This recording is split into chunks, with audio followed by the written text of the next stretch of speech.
What is a scary, unsettling fact about you? I do not actually remember a decent chunk of my life. Whenever I talk about most of my childhood, I use words that leave room for mistakes and am generally using memories and ideas I've compiled from hearing other people say things about me. There is actually a large chunks of facts about myself that I only think I know and don't have personal confirmation of.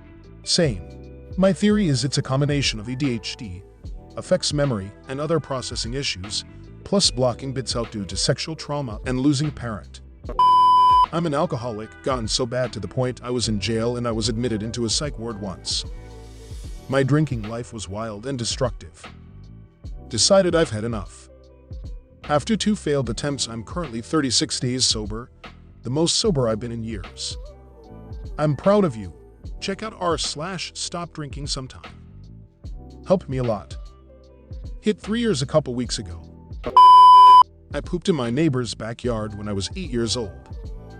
Just gargoyled under his jungle gym and let loose. This is the first I've talked about it in over 20 years. This reminds me of a story where a dude pooped in the neighbor's yard, and they brought the dog to the vet because the turd was massive. The dog had cancer, but it was early enough to save the dog. Slept in my mom's bed until I was 12 years old. Everyone believed I was just a mama's boy, including myself. It was actually because I shared a bedroom with my brother who molested me. I start therapy soon. Congratulations on starting therapy. It has been life-changing for me. I had 6 toes on each foot at birth and got them cut off. You can see the place they cut them at. Look how they massacred my boy. They robbed you of the ability to run 20% faster. I was the one who pushed over the Figo vending machine at the IGA in 2006. I had my appendix removed in England. So part of me is in Canada right now and another part of me is in England. That's about all I got. We're keeping it safe, don't worry. Was co-convicted of manslaughter with diminished responsibilities when I was 16. What happened?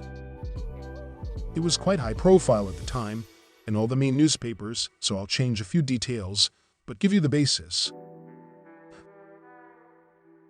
A mutual friend of mine and my co-conspirator attacked my friend's young sister. We learned about it later in the day after it happened. We went to his home, argued with him, and then struck him once with the flat edge of a hammer. He died 3 to 4 days later after being put in a drug-induced coma. We were both arrested on murder and kept on bail for a year, whilst the CPS made their case. As we were both of decent homes with no previous, our lawyer argued anyone would do the same given the situation, so murder became manslaughter, eventually. I was sentenced to 3 years, did 18 months, and my friend got 5 years and served 3. Although I never hit him, they argued I went along willingly, knowing that violence was probably gonna happen.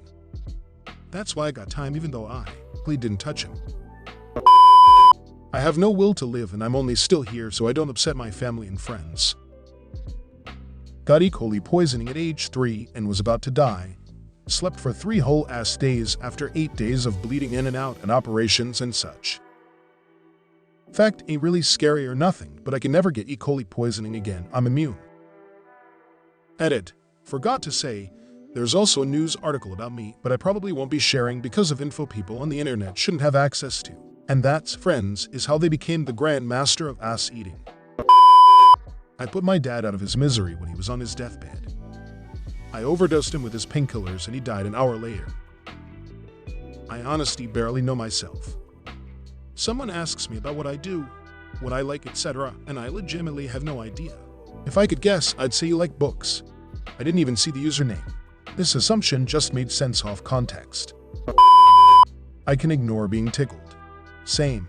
Annoys my wife and children to no end because I'm an excellent counter-tickler. I killed someone in self-defense, went through the entire court process with his family sobbing hysterically and never felt a single emotion about it, and I'm a pretty emotional guy. People process things differently. Given that this was self-defense, I don't think it's fair to judge you for feeling nothing. Could be your mind's defense mechanism to protect you from a traumatic situation. You made it to the end. Good job. I'm going to make you a deal. Hit like and subscribe for more AskReddit content. AE.